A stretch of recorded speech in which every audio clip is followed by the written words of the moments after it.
Okay, here we are at the Sunday market in Montbron-Bocage, and I'm standing here speaking to Julian Fitzgerald. He's decided to live his life without money, a very interesting project, and I'm going to let Julian explain why. Julian.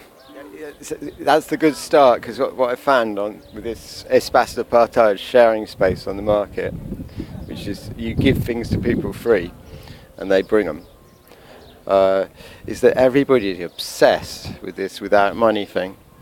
And so you have to, it's a lead-in, basically.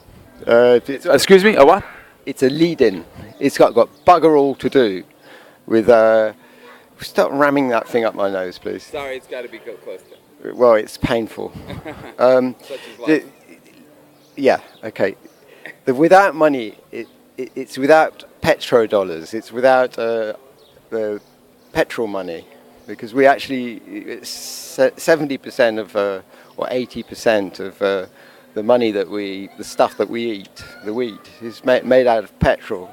So it's this consumption of energy, which isn't our own physical energy, which is actually a big problem for us, because we're out of integration with our natural environment, and as a consequence, we're not a beneficial part of the ecology of the planet. So we need to be that. And the money is like the ocean in terms of entropy. Everything is dissolved in it. So merely by having a euro in your pocket, you are participating in a criminal enterprise which is of genocidal implications for the planet.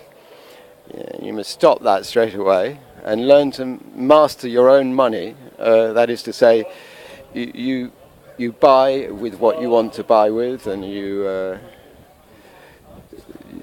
buy things. The means of exchange cannot be the ocean in which you respire. It's the earth itself. So the system of values has become slightly divorced from the reality in which we live. And there are plenty of people in a virtual world who are losing it physically, who are becoming semi-transparent because it's the energy, stupid. It's the action of putting your hand into your pocket and bringing out a euro. Aren't I a clever lad? And now somebody else will have made it, or something else will have made it. Okay. Just to recap quickly to my audience there. So you're saying, yes, obviously a lot of the money that we do spend comes from sources where we don't know. A lot of it is petrol money, and you believe it's part of the whole what's happening to our Earth climatically, and that is people should take care of where their money comes from, how they spend it. But also a gross con trick, because the money is actually being siphoned off by people who do bugger all of any good. Yes. So we're talking about, I assume, the bankers, but they found out how to do it. They found out how to really rag us silly and make us work for them, you know. Okay. Yes. Yeah. No. I agree. I try to live with a semi-autonomous. That euro in the pocket. That euro is not only 70% petrol. It's also probably around 70 or 80% rich man's. I don't know what to do with my money. Right. Okay. So we're supporting the money. The money world supports things, of course, that we're not aware of, many of us, and that's why you're making this. You're bringing this awareness to our village, and you're bringing this awareness with your experience of living without money. But some might say, I, for instance, repair your bike once in a while. Other people help you out in other ways. So that is based. My life is based a little bit in the money world still. So I mean, for you to live without money, please. That's called halfway house in my sort of Tolkien-esque fantasy world, and it means that the people who don't want to do it, don't want to really live without petrol and without euros, they can at least give a helping hand to those who are doing it, and in that way, in a sense, depollute their money by putting it to a cause which is environmentally coherent. So that means they've got no excuse not to participate at that moment. They either help, and the pioneers, the people who are actually doing it.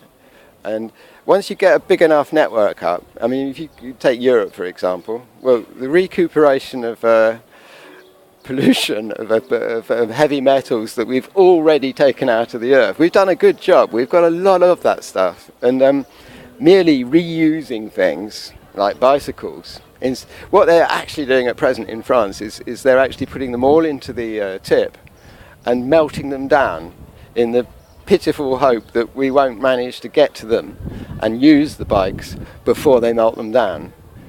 Right. So we don't want to be our modern economies do not want us to reuse. They want us to live into the dead economy and consume. Consumerism is all about destructible goods. The ideal consumer item is a gun, because you get a lot of guns mashed up in a war and you have to buy new ones. So you want something which has got a high value and which is going to get destroyed very quickly. Well, cars, you would say as well. I mean, look at the cars on the road. Nowadays, they don't last too long. Your bicycle here is a nice old bicycle, and I've repaired it, and I've just welded it together because it's steel. I mean, that bike would definitely be melted down, but it's taken you, and it's your means of transportation. And it runs very cheaply, I know, with stuff that I find and have around. A lot of things which are not too mechanized or virtualized. There's a sort of refinement which occurs in old things. So my bike is actually better on the ride than a new aluminium frame bike, which is half the weight. But I would swear that I'm getting there quicker and in better shape than. I would agree. I just rode your bike home to do some work on it, and it's a beautiful ride. So, Julian, just to recap real quickly, yep, you're out of the money world. You believe that people who are in the money world could offset some of their imprint on the impact of the earth by helping those who are not in the money world? Stop that. It's not at all that. I'm doing something which is a project which has got nothing to do with an individual making a statement. It's actually, I want to take the department of the Ariège in terms of making it a place where people live in it's called a bilan écologique in French. Let me think in English. A bottom line where by one's presence in this world, one is of net benefit to the world. So you make a calculation, a quantitative and not a qualitative calculation about the amounts of ecological imprint, because you don't want to say carbon imprint, an ecological imprint that you've got. And if you come out net positive, you've done your job. Okay, right. So you're trying